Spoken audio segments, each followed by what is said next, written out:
Should you max out your 401k as early in the year as possible? Should an employer match change your 401k strategy?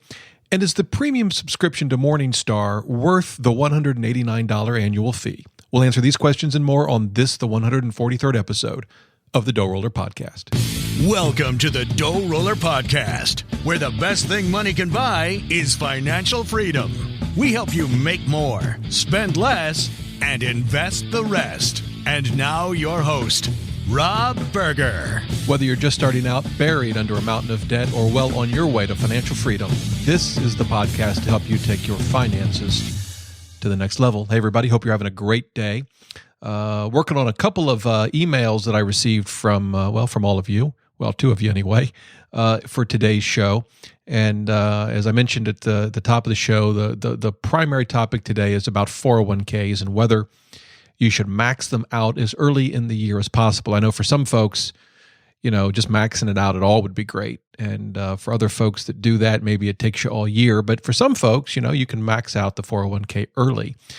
And in some ways, this can also apply to maxing out or funding an IRA. Should you fund an IRA in January of the year, or should you wait to the end of the year, or maybe even up until the time you file your tax returns in April of the following year? So a little overlap there, but have a question from a listener named Stu that we're going to cover today on 401ks. Before we get to that, got an interesting email from a listener named Sachin. And here it is. Here's the email. This has puzzled me for a while. Whom does the premium subscription of the Morningstar.com make sense? At $189 a year for those who with even $125,000 in assets, it amounts to over 15 basis points of expense per year. This probably makes even less sense for those who are investing in index funds, in parentheses, passive investing, as most good index funds usually cost less than 20 basis points.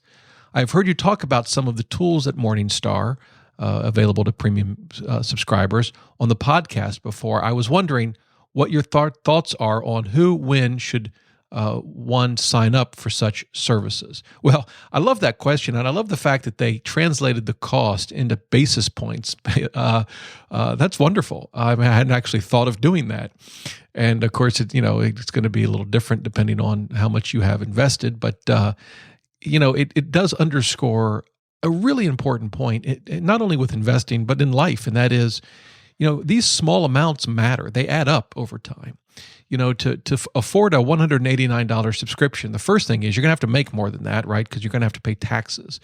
So depending on how much taxes you pay, where you live, your tax bracket, you may be making $250, $300, maybe more, just to afford the $189 subscription. And, it may be something that you can afford easily, but if it's not of use to you, what's the point? You've got better things to do with your money. So my take on the premium subscription service, which I do have and have had for a couple of years, is that for many, many buy and hold passive index, passive investors, it's not worth it. There's just no need for it. You can get a lot of Morningstar tools for free. Yes, there are some what I think are very good tools that you won't have access to. But frankly, it doesn't matter. You're invested in 3 funds or 5 funds, or maybe you have some money at Betterment or Wealthfront and they're doing it for you. And you just don't need the tools. And so, I think in many cases, and maybe even for most people listening to this podcast, it doesn't make sense. If you're somewhat of a more active investor, investing in individual stocks, and maybe with a much more, I was going to say sophisticated, but that's the wrong word, complicated asset allocation, then I think it can be very useful. I've got a very good close friend. He and I get lunch once or twice a month. He was a partner with me at my firm. He's now at the Justice Department. Very, very smart guy. We talk a lot about a lot of things, including investing. His asset allocation, I've seen the spreadsheet. It's a thing of beauty. It is extremely involved. I don't know how many funds he has. I'll ask him how many funds he actually needs to buy to execute his plan. It's complicated. And so for someone like that, the premium subscription could be great. One, one of the things you get is this X-ray tool. That's what they call it. And you can put in your portfolio, and it will zero down and look at everything that you own within all of those funds and ETFs, and exactly what your exposure is geographically and by industry and by company size and all of these things. And it helps some folks craft their asset allocation plan. Now, again, I think for most people that's not necessary. And frankly, it probably wouldn't be necessary for me. One of the things that I do like about it is that it helps me with research and looking at some of these things when I'm writing a blog post or producing a podcast. I get access to these tools, and that helps me. But of course, that's a sort of different situation, unless you're a blogger or a podcaster. Maybe some of you are in the finance space. It may not be helpful. So yeah, I think for a lot of people it won't be helpful. But I do think for me it's been well worth it. So that's my comment on Morningstar's premium subscription service. Okay, let's get to the main topic. This comes from Stu. Stu writes in, he says, been listening to your podcast for the last few months and have really been enjoying it. I wound up maxing out my 401k before the end of the year, and that got me wondering if there is an advantage or disadvantage to maxing it out as early in the year as possible to take advantage of compounding. The rationale being that the sooner you get the money in there, the more chance it has to grow. Probably a simple Excel calculation, but not simple enough for me. Cheers, Stu. All right, well, it's a great email, great question. Something that I wrestled with, particularly at my last job, which I'll tell you why in a minute. So happy to give you my thoughts on it, and I'm going to kind of break it down into three things. I think the first thing that we ought to think about is, should you be maxing out your 401k at all? Which may sound like a strange question coming from a personal finance blogger and podcaster, and that's sort of the traditional wisdom. Here's my thought on that. So first of all, we're of course assuming we're talking about folks that have the money, have the means to max out the 401k to begin with. As a general rule of thumb, here's how I like to allocate my retirement investments. First, I contribute enough money in the 401k to take full advantage of an employer match. That's step one. Now, in my case, my current employer doesn't have an employer match. Boo. I ought to talk to them about it. I would, except it won't do any good. Law firms, by and large, do not match 401k contributions. My previous employer did, and I'll get back to that in a minute. But that's the first thing. Contribute up to enough to take advantage of your employer match. Then, I think for many people, the next best thing, once you've done that, is to max out an IRA. Whether it's traditional or Roth is a different question.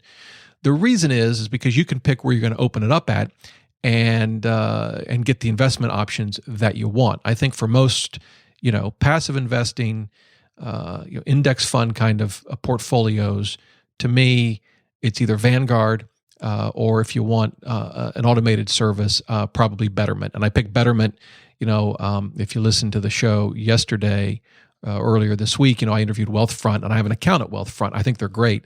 I kind of lean towards Betterment on the retirement investments because once you get over $100,000, their fee drops to 15 basis points. Wealthfront stays at 25 basis points. So, I think Wealthfront has some great tools for taxable accounts.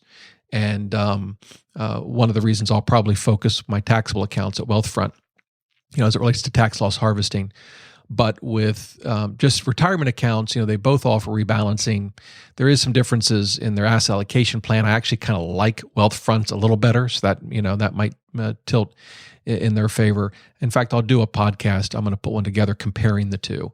But wherever you pick it, to me, once you've contributed up to your employer match, unless you've got great investing options, and some folks do. If you work for the government and you have access to the TSP through a savings plan, their 401k, I would max out that first. So there are always exceptions to this. You got to put on your thinking cap and figure it out. But I mean, so there will be differences depending on your specific circumstances. But for a lot of people, 401ks, they have good options, but not great. I'd just as soon have my money in a Vanguard or perhaps, a Betterment or a Wealthfront.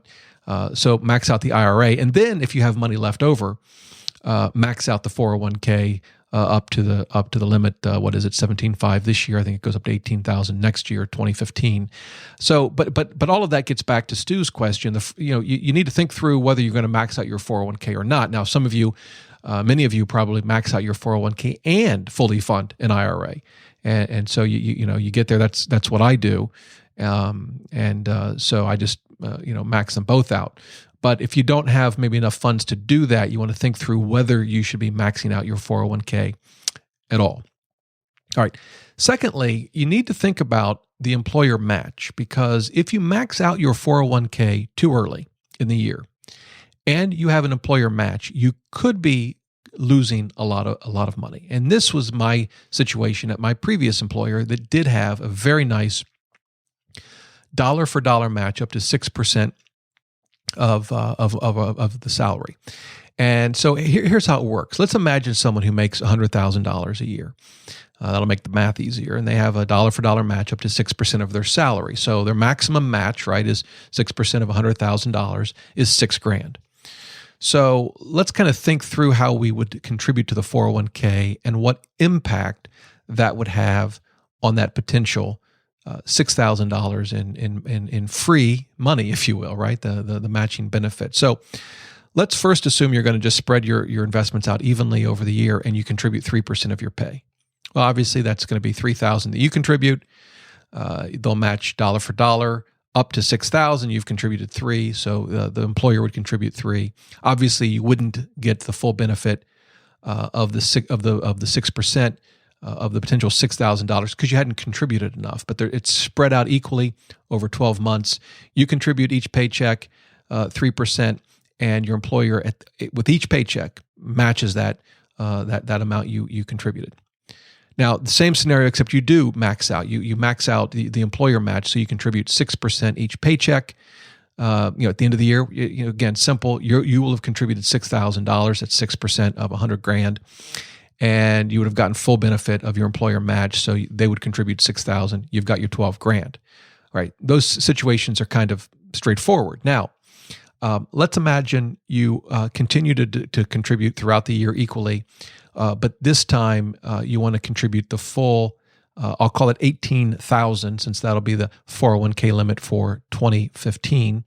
So that's 18% of your salary. You make those contributions in equal number throughout the 12 months. Obviously, you've exceeded the 6%, so you're going to get the full benefit of the employer match. You'll have put in $18,000. Your employer will have put in $6,000. Now let's get to Stu's question. Let's assume you wanted to front load your 401k contribution. So you decided in January 1, you're going to contribute 50% of your paycheck.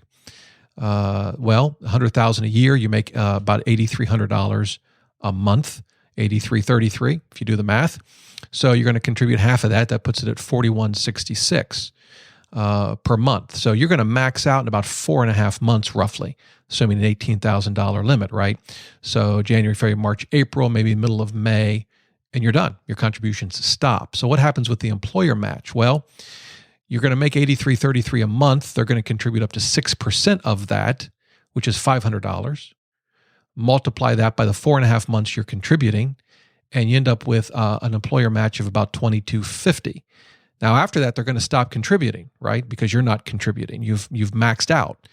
So rather than getting the full benefit of the employer match, $6,000, if you'd spread everything out over 12 months, you shortchange yourself because you front-loaded your 401k contributions. Now, this was exactly the scenario at my previous employer. Had I done what I've proposed here and front-loaded my 401k contributions, I would not have received a full benefit of the employer match. Now, based on research I've done, there are some employers that actually address this issue, and at the end of the year, calculate what the employer match would have been had you made your contributions, you distributed them evenly throughout the entire year, and increase the employer match to give you that number. They make up the difference.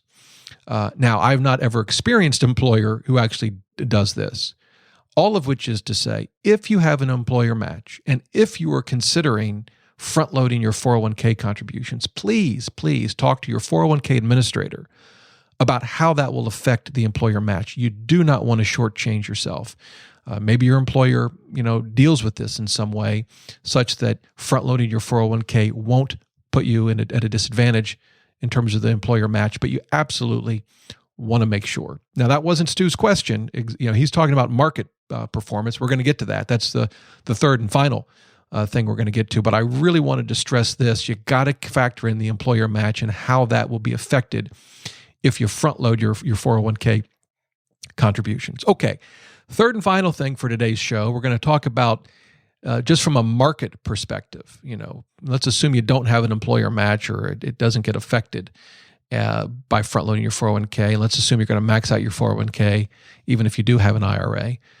Should you front load it? Is there an advantage to that? And again, it could apply to an IRA. Should you fund your IRA in January of the tax year it applies, or should you wait, or should you fund it throughout the year? So we've talked about lump sum investing and comparing it to dollar cost averaging. That was in podcast 71. So you can get more detail on that, DoughRoller.net/podcast 71. So let's kind of break it down. In an ideal world, you would make the contribution to your 401k in the month where the stock market was the lowest, right? And if we assume you're investing it all in an S&P 500 fund, you want to buy it when it's the cheapest. So what we'd prefer to do is pick the month, and frankly, the day, if we could, and invest all $18,000 for 2015 on that day. Take it all out. Of course, for some of us, we may need to string together multiple paychecks to do that. But let's suspend reality for a moment.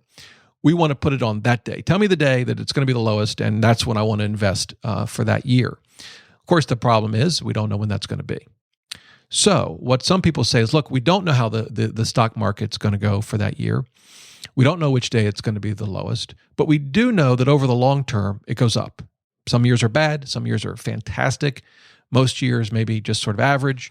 But in the long term, it's going to go up. And so the earlier we can get invested in the market, whether it's through 401k, an IRA, or taxable accounts, the better. And in the case of a 401k, the sooner we can put the tax benefits to work, because we're getting this tax deferral that's allowing us to keep more of our money working for us until we retire and have to take it out and then pay the taxes. So we want to do that as early as possible. And I think that's right. Stu mentioned an Excel calculation. I don't think we need an Excel calculation here. Long term, assuming that, over the next 50 years, the stock market continues to in the long term, produce good results. No, history doesn't repeat itself, but as Mark Twain said, it does rhyme. So let's assume that we're going to see a generally trending upward stock market of if history is any indication, of about 10% a year on average, compound annual growth rate. Then the sooner we get our money in there, the better. Now, as a practical matter, if you front load your 401k, some years like 2013, you're going to be really happy you did, because the market was up, 32%, a little bit more, including dividends. Some years you're going to just be kicking yourself, right? The dot-com bubble that burst in the 08-09 time period when the stocks were down, and you could find yourself buying high in January and then watching the stock market go down significantly during the year. So some years you're going to love it. Some years you're going to hate it. Some years, you're not going to really, it's going to be average, and it's not going to really matter a whole lot. Over the long term, it's probably better to do it that way in terms of actual returns. Again, if history repeats itself, or at least rhymes. And that's generally why when you look at a lot of time periods, whether it's shorter time periods or longer time periods, lump sum investing tends to outperform dollar cost averaging most of the time, but not all of the time. Again, it depends on the market. Also depends on the valuation of the market when you make the contribution. So at the end of 2014, we're in December, one might say, yeah, I like the idea of front loading the 401k, but boy, the stock market's kind of at a historical high. I'm wondering if that's the right thing to do in January of 2015. And then you find yourself trying to predict the market. And then I always think bad things happen when I try to go down that road. All of that said, I think the bigger question to ask is, how much does it really matter? I think for folks, if they want to front load your 401k, I think it's fine. Do it. I can tell you that I tend to front load my 401k, but not extremely. I mean, in this past year, I think it took me 9 months to max my 401k. I could have spread it out longer, but it wasn't so much. It was more just from planning and getting it done than it was from some strategy to somehow get a little more money out of my 401k, because I think at the end of the day, there's a lot of decisions we as investors have to make. When to start investing, how much, what to invest in, 401k versus something else, Roth versus traditional, how much in a taxable account, do we do it on our own, do we use a robo-advisor, do we hire an advisor? We have all these decisions that we have to make. And if we were to line those up from the most important to the least important, to me, the question of whether you should front load your 401k or not would probably be pretty far down the list. By the way, I don't say that to minimize Stu's question. I think it's a great question, and it's one I've actually given a lot of thought to. As I said, I tend to front load my 401k, although maybe not really for market reasons. I actually think it's an interesting question and an important one to a point. However, if we were to list all the important decisions we have to make, it's not going to be in the top 10, right? Really, the reason I say that is, don't beat yourself up over this decision. I think if you want to front load your 401k, I think it's great. Go ahead and do it. You got to be willing to accept those years when the market tanks later in the year. But I think it's great. Go ahead and do it. And if you don't want to, you could, but you don't want to. You want to spread it out. I don't think what you're going to lose, if you lose anything long term, will be significant. And it kind of raises a broader question, and that is, or a broader topic. In finance, in personal finance, budgeting, credit, debt, mortgages, homes, retirement, 401ks, IRAs. I mean, you think about all of the things that we have to juggle. There are a lot of questions that we have to answer, right? And I think a lot of them, the answer isn't all that important. We still have to decide something. We still have to decide, how much do I want to contribute to my 401k? What percentage do I want to contribute? Which in turn determines Stu's question, am I front loading my 401k or not? You have to decide that. But I think it's important and helpful to know and to distinguish between those questions that are really going to matter to your goals: financial freedom, retirement, sending your children to college, whatever your goals are. And those decisions, you got to make them. They're not unimportant, but they're not as important as the big decisions. And so I kind of try to put everything into one of those two buckets. And I really do think to myself, okay, I'm about to make a decision here. How much does it matter? What happens if I get it wrong? How much will that hurt if I get it wrong? And I think it helps you. It helps you make decisions. Helps you understand what's important versus what's not. I think this is a great question. It's a decision we all have to make. At the end of the day, though, for me, I don't think it's a critical decision.